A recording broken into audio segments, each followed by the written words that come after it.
Hello,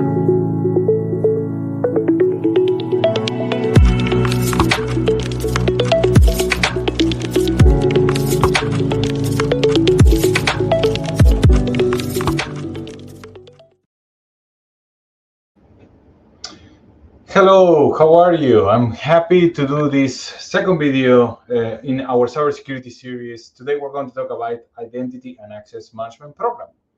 Um, when we talk about Identity and Access Management Program, I want to explain a little bit what we are discussing.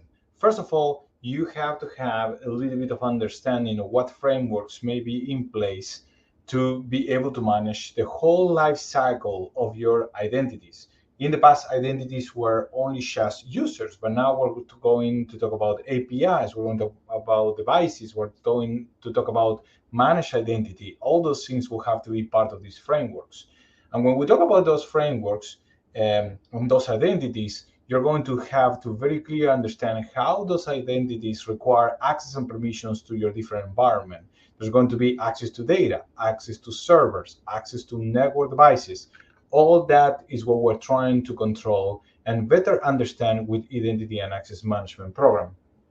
Now, as we were saying again, in the past, a couple of years ago, this was very simple to have a better control because we just talk about users, right? That was the only thing that we have to have our control. But now that had expanded to other digital identities.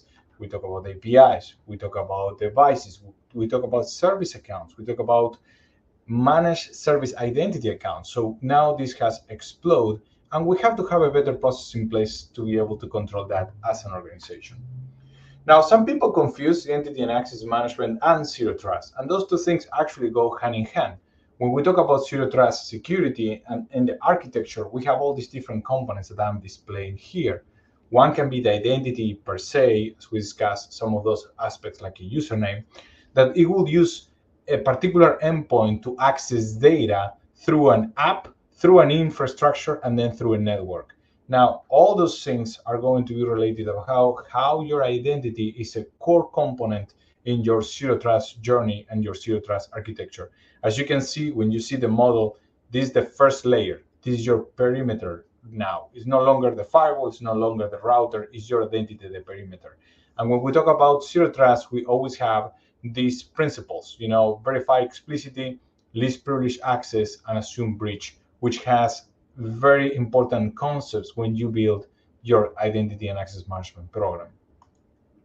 Now, you cannot start an identity and access management program unless you define a little bit what your policies will need to be. You need to define your intention, where you would like to go, where you would like to accomplish with this. And this is not all the things that you have to talk about when you talk about policies, but these are some examples. Provisioning of an account. When someone changes positions, an employee changes positions, get promoted. Someone that is leaving the organization, how you're going to manage that from an identity and access management. Then tracking and activity logging. It's not the same thing to track when someone logins to their computer than if you have a admin change, like someone changing, and being part of a domain admin group in Active Directory. Another important concept is passwords. You have to follow best practices on passwords and then apply that through the organization, differentiating when you talk about high privilege users versus normal users. Separation of duty. You need to make sure that people have in the situation the access that they need to provide, but this cannot be, it has to exist this separation of duty between the accounts. And then the last thing is less privilege, which is pretty much people need to have the access that they require to do their jobs. And as we talked already, the target of these policies can be accounts, can be tokens, can be APIs, can be managed identity, or even apps. Now, one important concept now that you have the policies, you have to manage your governance. And the governance is going to be about how you manage the life cycle of those accounts or those identities within the organization. You need to understand where they are. So one of the major things that we recommend, get the list of all those softwares that you have different identities that you want to better control.